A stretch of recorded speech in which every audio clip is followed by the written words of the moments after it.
ఇప్పుడు నేను విచారణకు పోయింది బీజేపీ నాయకులు చాలా మంది అప్పటి ఆర్థిక మంత్రిగా పోయారు. అప్పుడు మాటలు మాట్లాడుతున్నారు, అవును అర్థమైతే కాదు వాళ్ళకు విజన్ లేదు. Correct correct.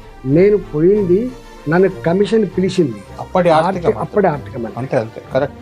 నేను అప్పుడు ఆర్థిక మంత్రిగా స్పందించాలి కానీ అప్పుడు ఆర్థిక మంత్రిగా అవినీతి జరిగింది అనలేదు కదా. ఇప్పుడు ఎట్లా అంటాం చెప్పండి, అసలు మెదడుందా ఆర్గ్యుమెంట్ చేసేవాళ్ళు?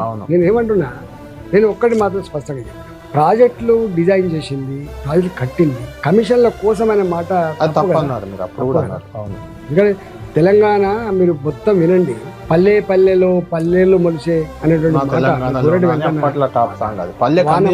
వానమ్మ వానమ్మ వానమ్మ ఒక్క సారణ వచ్చిపోయే వానమ్మ, ఎండిపోయిన బోర్లతో ఎండిపోయిన బావులతో ఇవాళ తెలంగాణ వలసలు పోయిందని చెప్పి మాట్లాడుకుంటారు. మహబూబ్ నగర్ వలస జిల్లా అనేవాళ్ళు కదా. అట్లా అసలు ఎట్లా మనుషులు రాజకీయాలు మాట్లాడండి కానీ ఏది పని అదే మాట్లాడదు, పిచ్చిగా మాట్లాడదు.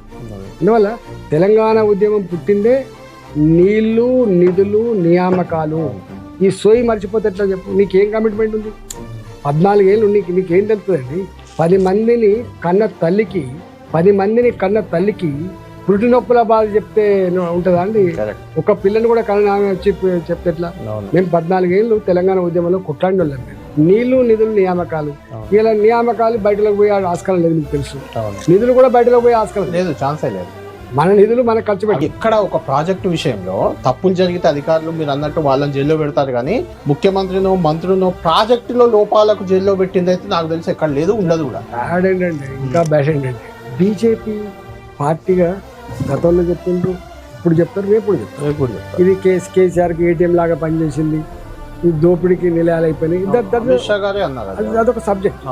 కానీ నేను విచారణకు హాజరైంది ఆర్థిక మంత్రికి హాజరైంది కదా, నేను కూడా టక్కన అవును ఇలా మొత్తం కాంట్రాక్ట్ల కోసమే కమిషన్ల కోసమే నేను వచ్చేసిన చెప్తారా అండి? మీరు చెప్పరు కానీ జరిగింది అట్లా జరుగుతుందండి. నువ్వు అట్లా మాట్లాడు డెవలప్మెంట్ కోసం ఉండాలి కదా, కమిషన్ల కోసం కదా, తప్పది.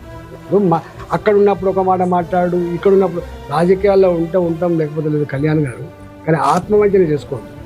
ఇవాళ సపోజ్ వెళ్ళిపోతాం, ప్రజల్లో క్రెడిబిలిటీ పోతుంది కదా.